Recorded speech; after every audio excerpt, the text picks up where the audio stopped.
శ్రీరామచంద్ర పరబ్రహ్మణే నమః. శ్రీ గురుభ్యో నమః. శ్రీమాత్రే నమః. శ్రీ గణేశాయ నమః.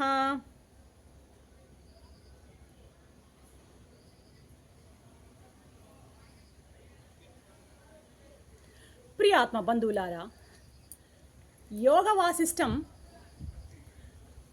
ముముక్ష వ్యవహార ప్రకరణము 68వ భాగం. వశిష్ఠ మహర్షి బోధని కొనసాగిస్తూ ఉన్నారు. నాయనలారా, రాతిలో పుట్టినటువంటి గుడ్డి గోదురు కప్పలాగా వివేకం లేకుండా భోగాలకు బానిసవ్వడం మానవునికి తగదు అంటున్నాడు. మనందరికీ కూడా చెప్తున్నటువంటి హెచ్చరిక ఇది వశిష్ఠ మహర్షి. వివేకంతో జీవించాలి. భోగలాలసత్వం ఎల్లవేళలా పనికిరాదు. ప్రాపంచిక విషయభోగాల్లో పూర్తిగా నిమజ్జనమైపోవడం అన్నది కుదరదు అని చెప్తున్నాడు వశిష్ఠ మహర్షి.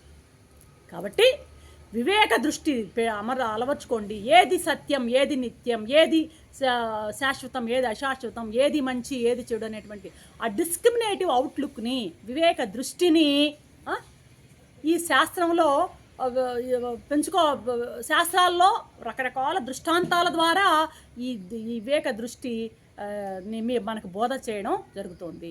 ఆ శాస్త్రాల ద్వారా, అక్కడ చెప్పిన దృష్టాంతాల ద్వారా ఈ వివేక దృష్టిని, వివేక దృష్టిని బాగా అలవర్చుకోండి. శాస్త్రార్థాన్ని ఆ దృష్టాంతాల సహాయంతో బాగా అర్థం చేసుకొని పరమసుఖాన్ని పొందండి. శాస్త్రం చెప్పేటువంటి ఉపదేశాన్ని గ్రహించి సౌజన్యము, ప్రజ్ఞ మొదలైనవన్నీ కూడాను అభివృద్ధిపరచుకోండి. అలా అభివృద్ధిపరచుకుంటూ సాధు సత్పురుషులను ఆశ్రయిస్తూ మీరు ముముక్ష పదంలో నడవండి. ముముక్ష పరాయణులు కండి అంటున్నాడు వశిష్ఠ మహర్షి. తద్వారా మీరు ఆత్మానుభవానికి తగిన వాళ్ళు అవుతున్నారు.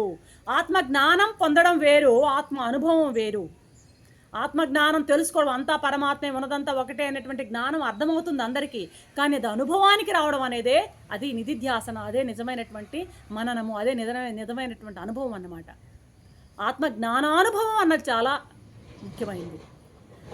కాబట్టి ఆత్మ విచారపరాయణుడు కావాలి, ఎట్ ద సేమ్ టైం ఆత్మ అనుభవజ్ఞుడు కూడా కావాలి. ఎలా అవుతున్నారు? మీరు ఇటువంటి శాస్త్రాల్లో ఉన్నటువంటి దృష్టాంతాలు చక్కగా అర్థం చేసుకొని ఆ భావాన్ని హృదయాంతర్గతం చేసుకోండి. అప్పుడు మీకు పరమశాంతి కలుగుతుంది. ఆ పరమశాంతిని ఏమని పిలుస్తామో తెలుసా? మేము తురీయము అని అంటాం అన్నమాట. అలా తురీయ పదంలో విశ్రాంతి ఎవరైతే పొందుతారో అటువంటి వాడు గృహస్థైనా సన్యాసైనా అతనికి కర్మ ఫలాలు ఏవి కూడాను అతన్ని అంటవు. తూర్య స్థితిలోకి వెళ్ళిన వాడిని కర్మఫలాలు ఏవి అంటవు. అతని ఏ ఆశ్రమంలోనైనా ఉండనివ్వండి. అతడు సదా ఎలా ఉంటాడో నిశ్చలత్వాన్ని బ్యాలెన్స్డ్గా ఉంటాడనమాట. కాబట్టి రామచంద్ర, బుద్ధితత్వాన్ని గ్రహించయ్యా. ఇక్కడ ఒక గొప్ప విషయాన్ని కూడా చెప్తున్నాడు వశిష్ఠ మహర్షి. ఏంటంటే పరమత దూషణ చేయకూడదు. పరమత దూషణకు ఉపయోగించేటువంటి మాటల వలన ఎటువంటి ప్రయోజనం ఉండదు. అంటే ఆ తత్వాన్ని, మతము అంటే ఇక్కడ ఏంటంటే ఆ తత్వం, ఈ తత్వాన్ని, దాన్ని రకరకాల వాదాలు ఉంటాయి కదా, ఈ వాదాలన్నింటినీ దూషిస్తూ ఉండడం వల్ల ఏం ప్రయోజనం లేదు. కేవలం ఇది వాదోపవాదాలతో మాత్రమే సరిపుచ్చుకుంటాడు ఇటువంటి వాడు. ఇలా వాదోపవాదాల్లో దిగేవాడు యుక్తాన్ని అయుక్తాన్ని దేన్ని గ్రహించలేరయ్యా. యుక్తాయుక్త జ్ఞానం వీళ్ళకు ఉండదు. మనం పాటించేటువంటి యుక్తి ఏదైనా తత్వాన్ని గ్రహించడమే చాలా ముఖ్యం. మనం ఏ మార్గమైనా, ఏ స్ట్రాటజీ అయినా, ఏ మెథడాలజీనైనా, మెథడాలజీ అనేది కరెక్ట్ వర్డ్ ఇక్కడ, మెథడాలజీనైనా మనం వాడవచ్చు. కానీ మనం ఏమి తెలుసుకోవాలంటే అక్కడ కేవలం అక్కడ ఉన్నటువంటి సత్యం ఏదో దాన్ని మనం తెలుసుకోవాలి. కాబట్టి రామచంద్ర, నీ దృష్టి అంతా కూడాను నీ ఆశయం పైనే అంటే ఏంటి నీ ఆశయం? నీ ఆత్మానుభవం పొందడం పైననే నీవు దృఢంగా నిలపవయ్యా. ఆ లక్ష్యం మీదనే ఏకాగ్రం చెయ్యి నీ దృష్టిని.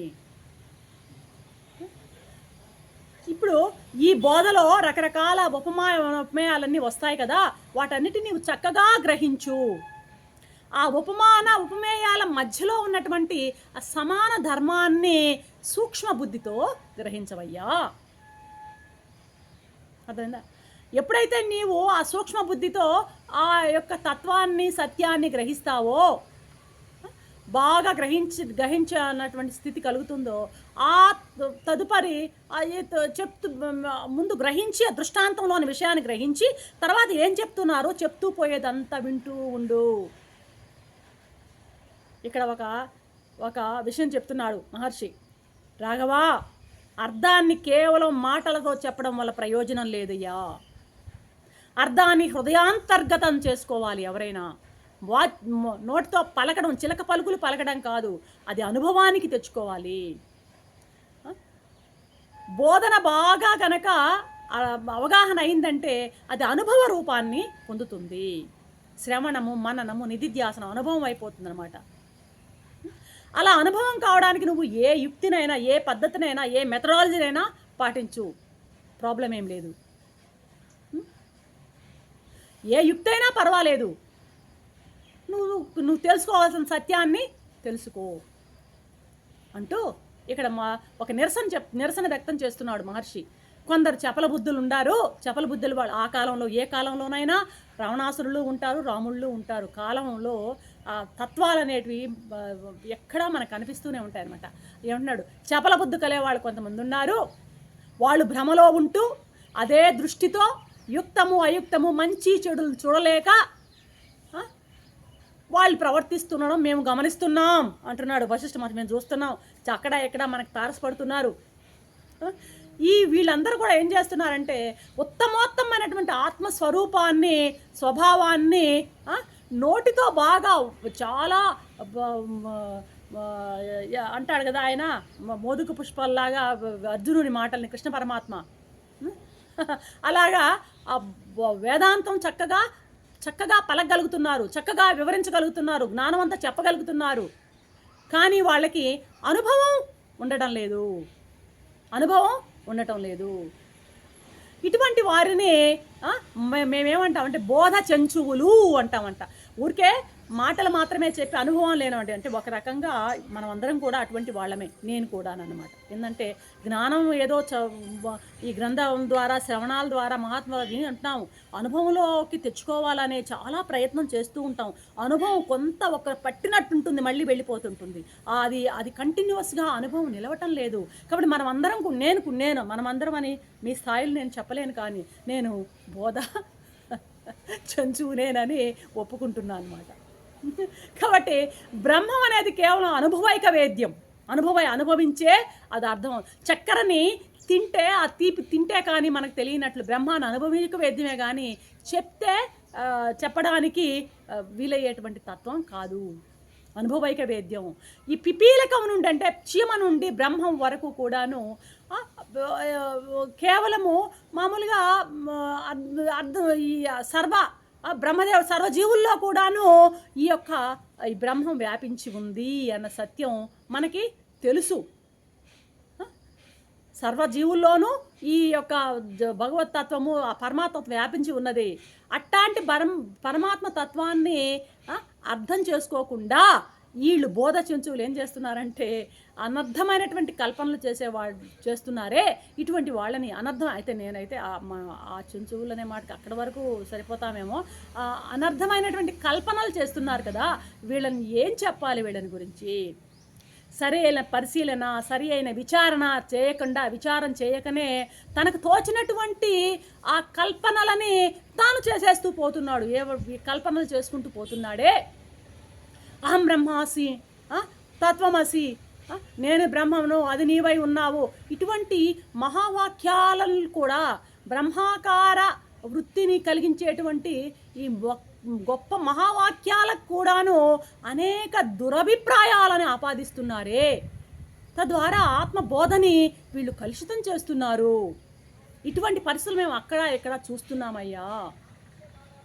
ఇటువంటి వాళ్ళందరూ కూడాను మబ్బు ఆకాశాన్ని ఎలాగ మలినం చేసినట్టు అనిపిస్తుందో అలాగా అజ్ఞాని అయిన వాళ్ళు ఈ ఆత్మబోధను మలినం చేస్తున్నారు అనేటువంటి విచారాన్ని వ్యక్తం చేస్తూ వశిష్ఠ మహర్షి ఈ ఎపిసోడ్ని ముగిస్తున్నారు.